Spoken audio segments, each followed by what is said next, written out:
प्रेमिका की बातचीत बंद करने के बाद उसके दूसरे युवक से संपर्क बढ़ने के संदेह में आरोपी ने अपने 3 साथियों की मदद से प्रेमिका के मित्र की हत्या कर दी। जी हाँ, ये दिल दहला देने वाली घटना नागपुर शहर के मानकापुर थाना अंतर्गत हुई है। ये घटना मानकापुर थाने के तहत शनिवार की रात 10 बजे गोरेवाड़ा हिल परिसर के जंगल में हुई। इस हत्या का खुलासा दूसरे दिन 14 घंटे बाद हुआ। मानकापुर पुलिस ने 3 आरोपियों को गिरफ्तार कर उनके एक नाबालिग साथी को हिरासत में लिया है। मृतक अमन गजेंद्र ध्रुववंशी उम्र 20 वर्ष है, जो कि मानकापुर का ही निवासी है। अमन शिलोंग स्थित कॉलेज से होटल मैनेजमेंट की पढ़ाई कर रहा था। गर्मियों की छुट्टियां होने से अमन घर आया था। आरोपियों में लकी मेंटेवार, जो कि गंगाभाई घाट लकड़गंज का निवासी है, अभिषेक कटारिया व उसका दोस्त सुलभ ठाकुर, जो कि गोरेवाड़ा मानकापुर निवासी है, और एक नाबालिग का समावेश इस पूरे हत्याकांड में है। आरोपी निजी काम करते हैं। पुलिस सूत्रों के अनुसार मुख्य आरोपी लकी का एक युवती से संबंध चल रहा था, लेकिन पिछले कुछ दिनों से उसका प्रेमिका से विवाद चल रहा था।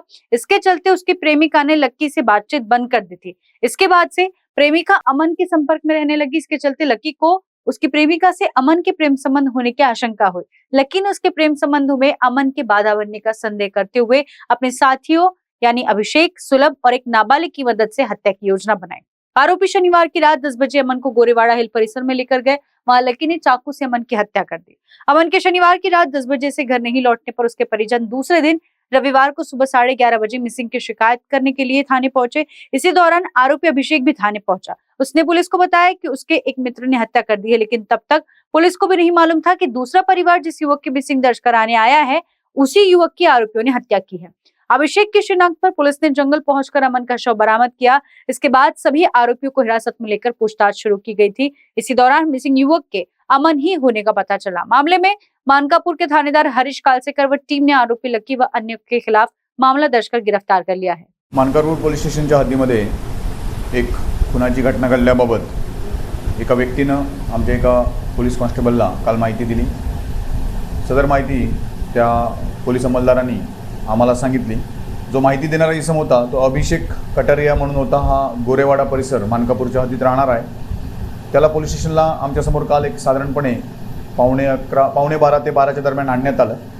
त्याच्याकडे आम्ही विचारणा केली असता त्याने सांगितलं की त्याचे काही मित्र आहेत, त्या मित्रांनी काल रात्री म्हणजे इन द सेन्स परवाच्या रात्री एक खून केलेला एका व्यक्तीचा आणि ते घटनास्थळ आपल्याला माहिती आहे आणि त्याची माहिती मी तुम्हाला द्यायला आलेलो आहे। सदर माहिती मिळाल्यानंतर आम्ही तात्काळ सदरची माहिती माननीय DCP सर, माननीय ACP सर आणि अन्य वरिष्ठ अधिकाऱ्यांना कळवली आणि तात्काळ आम्ही स्वतः टीम घेऊन घटनास्थळी गेलो। घटनास्थळी एक मृतकाचं त्या ठिकाणी डेड बॉडी पडलेली होती आणि प्राइमा फेसी त्याला चाकूनं भोसकून मारून टाकल्याचं दिसून येत होतं। त्या मृतकाची दुचाकी गाडी जी आहे ती त्या ठिकाणी होती। त्याची चप्पल त्या ठिकाणी पडलेलं होतं। मोबाईल तोडून फोडून टाकलेला होता। अशी सगळी परिस्थिती होती। आम्ही गेल्यानंतर प्राइमा फेसी त्या ठिकाणी योग्य तो पोलीस बंदोबस्त नेमून घटनास्थळ संरक्षित करून घेतलं आणि पुढचा तपास चालू केला। तपासामध्ये काही वेळातच माननीय ACP आणि माननीय DCP सर यांनी घटनास्थळी भेट दिली। घटनास्थळी भेट दिल्यानंतर त्यांच्या मार्गदर्शनाखाली आणि आमचे जे सर्व वरिष्ठ अधिकारी आहेत त्यांच्या मार्गदर्शनाखाली पुढचा तपास चालू झाला।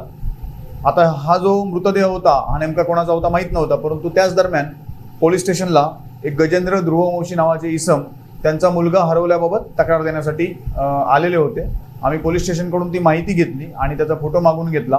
तर असं लक्षात आलं की ज्या व्यक्तीचा खून झालेला आहे तो व्यक्ती हा अमन गजेंद्र ध्रुववंशी म्हणजे त्या तक्रारदारांचा मुलगा आहे आणि त्या पद्धतीने बॉडीची ओळख आम्हाला पटली आणि जो आम्हाला माहिती देणारा इसम होता अभिषेक कटारिया यांनी आम्हाला त्या आरोपींची नावं सांगितली। आरोपींची नावं सांगितल्यानंतर तात्काळ तांत्रिक तपास करून सुमारे 1 ते 1.5 तासामध्ये आमच्या DB पथकानं पहिले जे 2 आरोपी आहेत, एक लकी मेंढवार आणि त्याचा एक अल्पवयीन मित्र आहे, विधी संघर्षग्रस्त बालक आहे, त्या दोघांची नावं सांगितली। आमच्या टीमने त्यांना तात्काळ ताब्यात घेतले। जो विधी संघर्षग्रस्त बालक आहे तो त्यावेळी अल्पवयीन आहे आम्हाला माहीत नव्हतं, नंतर माहीत झालं ते। तर त्या दोघांना ताब्यात घेऊन विचारपूस केली असता त्याच्यामध्ये असं लक्षात आलं की आम्हाला इन्फॉर्मेशन देणारा इसम अभिषेक कटारिया हा देखील गुन्ह्यात सहभागी आहे आणि त्याचा एक अजून मित्र आहे सुलभ ठाकूर, हा देखील गुन्ह्यामध्ये सहभागी आहे। हे 3 आरोपी आणि एक विधी संघर्षग्रस्त बालक हे गुन्ह्याच्या तपासामध्ये ताब्यात घेण्यात आले। त्यानंतर घटनास्थळाचा कायदेशीर पद्धतीनं फॉरेन्सिक व्हॅन बोलवून आणि बाकी सगळ्या तांत्रिक बाबी पूर्ण करून पंचनामा करण्यात आला आणि त्या आरोपींना अटक करण्यात आले आहे। प्रथमदर्शनी झालेल्या तपासामध्ये एक मुलगी आहे जी लकी मेंढवार जो आरोपी आहे त्याची गर्लफ्रेंड आहे आणि त्याचप्रमाणे मयत जो आहे अमन ध्रुववंशी ह्याची ती लहान म्हणजे शाळेच्या वयापासूनची मैत्रीण आहे. तर लकीला अमन हा त्याच्या या सगळ्या गोष्टीमध्ये अडथळा वाटत असावा आणि म्हणून त्यामुळेच त्याने हा अमनचा प्रथमदर्शनी खून केल्याचं प्रायमा फेसी दिसून येत आहे.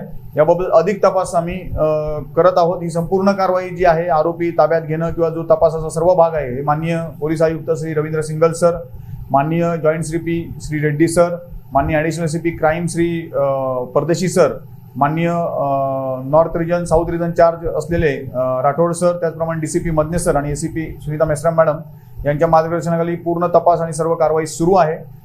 तपास आम्ही स्वतः करत आहोत आणि सद्यस्थिती जे 3 आरोपी आमच्या अटकेत आहेत त्यांना आज रोजी माननीय न्यायालयात आम्ही हजर करणार आहोत, पुढील तपास करणार आहोत. जो अल्पवयीन विधी संघर्षग्रस्त बालक आहे त्याच्या विरुद्ध लकडगंज पोलीस स्टेशनला एक अटेम्प्ट टू मर्डरची केस रजिस्टर आहे, त्याची देखील आम्ही माहिती घेत आहोत. हा त्याचा दुसरा गुन्हा असावा.